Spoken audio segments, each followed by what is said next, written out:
Hello all and welcome to our weekly series here at fantasyfootballhub.co.uk, where I discuss the best transfers in for the coming game week with none other than the FPL General. Good afternoon, Mark. Another crazy and high-scoring weekend. How was your game week too? Yeah, how you doing, Fergie? Good to be Good. back. It was a good one. It feels like a pretty solid start to the season. Another 81 points in game week two. So Nice. hopefully game week three can be a good one, and then can just enjoy the international break. So yeah, I'm not even really looking at rank yet. I think it's too early. So we'll try not to look at it too much this season anyway. But it feels like a good start. And try to ignore everyone who had Ben Rama in their teams, and keep telling myself that I've had a good start.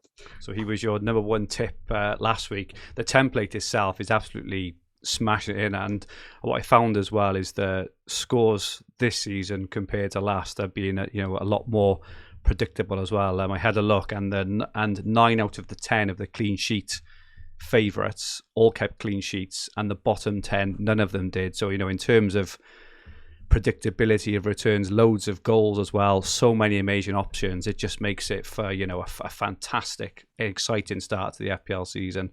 And with lots of us having two transfers this week, I don't even know where to start. So I'm looking for some inspiration for you, Mark.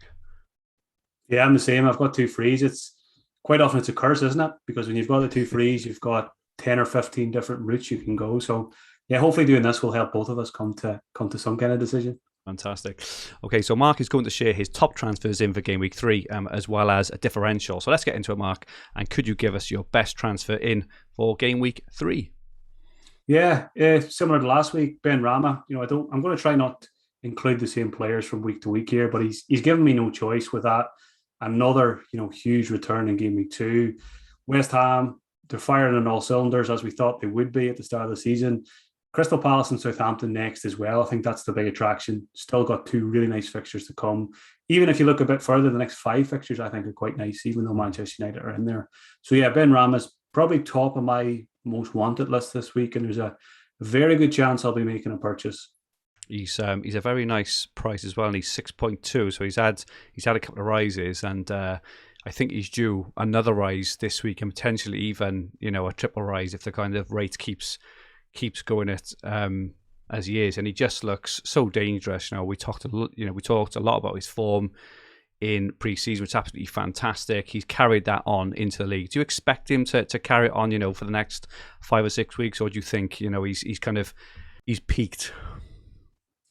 I hope he hasn't peaked, because I'd like to think I haven't missed the party. I'm joining the party late, but I hope there's going to be a couple of more hours of partying to go. So it just reminds me of Lingard last season. I think when a player, forget about eye test and forget about stats, confidence. Obviously, the Yeah. confidence he's got from those first two game weeks, he's really firing. So I made the mistake last season of not getting Lingard. I even had a chance to get him when I wildcarded around game week 30, and I'm pretty determined not to make a similar kind of mistake this season. So again, it just feels like sometimes FPL gives you a gift and you've got to go for it. Shimaka's game week one. Now Ben Rama feels like a gift as well that we shouldn't really pass up. And at 6.2, even if he rises to 6.3, 6.4, he's really good value. And what that does is, I think a lot of people will downgrade a midfielder to get Ben Rama, which allows you to upgrade. When we've got players like Son and Lukaku who are quite hard to fit in, he's an enabler as well as a very good asset. So yeah, and he's not going to score 10 plus points every week, but it's around 6 million, even a goal and assist here or there, he's going to be good value. I thought Simicast was a gift as well, and I used those words, and now you're saying it on Ben Rama, because I'm kind of around this because I don't have him in my team.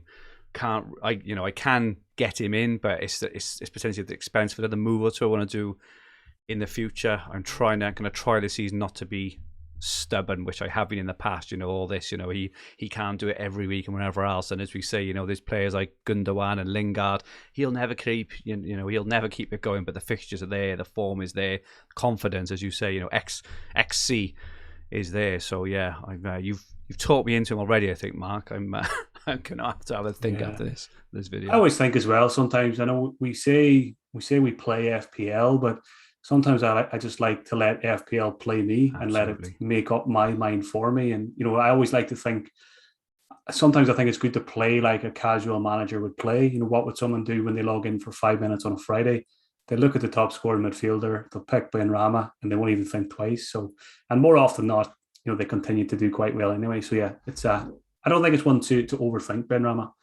Okay, just for our watchers, if you haven't subscribed to us yet, please press the subscribe button in the bottom right-hand corner of the screen and set the alerts so you don't miss any of our brilliant Fantasy Premier League content or live streams right here on this channel. Also, please press the like button. It'd be much appreciated if you could press the like button if you enjoy our content. Okay, Mark, who's your second best transfer in pick for Game Week 3? Yeah, so sticking with West Ham, Mikel Antonio. Glad I went with him in Game Week 1. He was one of the very few players that was in every single draft during the summer. We knew that if he was fit at 10.5 million, he would be good value.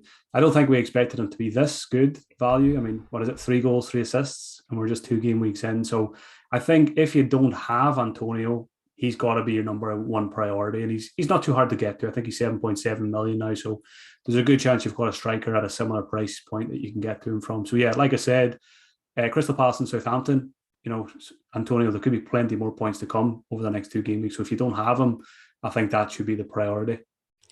Yeah, and I think as well with him, it's not just the points he's scoring, the goals he's scored. I think with me, I'm finding it's the manner he's doing it with. He's he reminded me yesterday, especially when he scored his first goal. It was kind of Lukaku-esque, in terms of holding off the defender, taking it round, smashing it in the corner.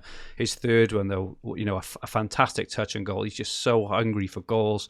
He's in incredible form, and I, it can't be fair. That stadium last night watching it was absolutely rocking, which probably adds another kind of 20 or 30% in terms of the confidence that the players take into each game at the moment. Home again on the weekend against Palace, haven't scored a goal yet, and as you say, I thoroughly expect West Ham to do a bit of damage. And Mikel Antonio, I mean, I'm so glad. It's funny because he was in and out of my team, but if Calvert-Lewin had been past fit for Game Week 1 early, he may not have made it into my team because it was out of Ings, Calvert-Lewin, and Antonio. And even though obviously with Calvert-Lewin he's done okay, Antonio has just been absolutely smashing it. So yeah, I think I'm glad I got him, and I would also urge anyone, if you don't have Antonio, he's the one to get in, right?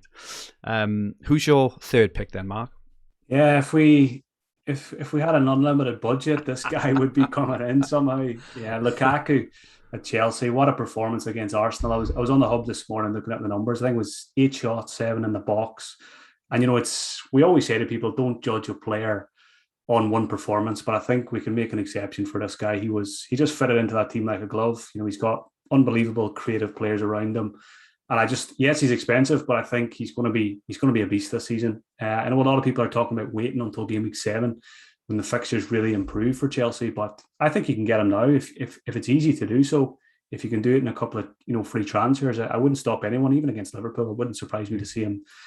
Nobody can defend against this guy. He's an absolutely phenomenal striker. So yeah, I think come Game Week 7 onwards, we're probably going to be looking to captain him quite often. So he's definitely in my thoughts. I probably won't be able to get to him until then. But again, if I was in a scenario this week where I had 2 free transfers and it was straightforward, let's say you had a Vardy or something to get to Lukaku, I think I'd probably be doing it. So yeah, I think he's in my top 3 this week for transfers in. And the thing for me, everything you said about, his kind of, physical presence, all the shots as well, his heat map. If you look at his heat map in that game, he's basically camped in between the 6-yard box and penalty spot. That's where he does all his damage. It's where he hangs around. He was so unfortunate. Obviously, he had the second one, had a great save against the bar. Could have easily been a 13-pointer, and and I expect him to take the penalties as well off Jorginho personally. Do you think that'll be the case, Mark? Yeah, I haven't thought about it too much, but I would imagine so, yeah. And I mean, Jorginho probably won't be on the pitch every, week in, week out anyway, exactly, with Tuchel's rotation. So, yeah, I mean, if he gets penalties as well, it's going to be, going to have, for the first time, and probably, Kane's the only big hitting striker we've captained for the last couple of years. So it's going to be good to have that second option in attack. So, yeah, hopefully he does get the penalties. I think he will as well. And lastly then, Mark, you have a differential for us. Who is this? Yeah, so I want to throw in a defender because I haven't mentioned one in the last two videos. So yeah, Sergio Reguilon at Tottenham has really caught my eye in the opening game weeks. They've kept 2 clean sheets, albeit probably fortunately. Both teams Yeah. they were playing against had plenty of chances, but the points are there. But what I like most about Reguilon is he gets forward, very creative. I think he played the ball in for Dele Alli when he won the penalty at the weekend. So again, fixtures are pretty good as well. Watford next and Crystal Palace. So the fixtures are good for Spurs if you're looking for a new defender, even if you've got cash from Tsimikas, maybe Ben White. If you're selling Ben White, I think Reguilon is one to consider. So yeah, we know from Wolves, Nuno was pretty good defensively. So I'm expecting a significant number of clean sheets from them this season. We've got 2 already, so they're off to a good start. So yeah, I think he could be underpriced this season at 5.5 at 5.0 because I think he's got plenty of attacking returns at him as well from what I've seen first 2 game weeks. Yeah, this heat map again, looking at fantasyfootballhub.co.uk, Opta stats, his heat map, he's just wide, very advanced on that left-hand side. So, as you say, Mark, it points to it, and the fixtures are really good. Yeah, no, I think he's, he could be a really good asset over the next few, and 5 million, as you say, you've already mentioned about potentially players like Lukaku and all that stuff. We need to save money somewhere, don't we? And 5 million for a player of this caliber and attacking intent could be a great option there. Okay, so thank you very much, Mark, for joining me this week. Just so our watchers know, this channel is a finalist in the Fantasy Football Video category in the upcoming Football Content Awards 2021. If you enjoy our content and want to vote for us in the FCAs, it only takes a few seconds. The link is in the description below. Any votes are much appreciated. Mark is doing it now as we speak. He's on there voting. Fantasy Football Hub, Green Arrow Podcast, and everything else. Really appreciate it, Mark. Thank you very much. I voted for myself, Andrew. You voted for yourself. No. Don't forget, you can catch Mark's finalised Game Week 3 team reveal in the team reveal link below at fantasyfootballhub.co.uk. Probably Thursday or Friday, Mark. Usually is when you update your transfers and confirm your team.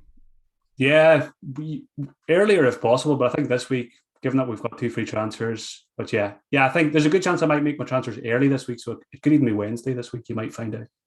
Superb. Okay, so if you like what you watched, please press the like button and remember to subscribe to the channel at the bottom right hand corner of the screen. Our handles on Twitter, Instagram, TikTok are at FFH_HQ. Our website is fantasyfootballhub.co.uk, where you'll find everything you need for Fantasy Premier League and Fantasy Football all under one roof, including player comparison tools, the fixture ticker, Opta stats, top player team reveals, points predictions tools, and much, much more. To join the thousands of managers and sign up to the hub to use all our amazing resources, just click the top link in the description below. You will not regret it. We'll be back in a couple of weeks looking at the best transfers in for Game Week 4. Goodbye for now.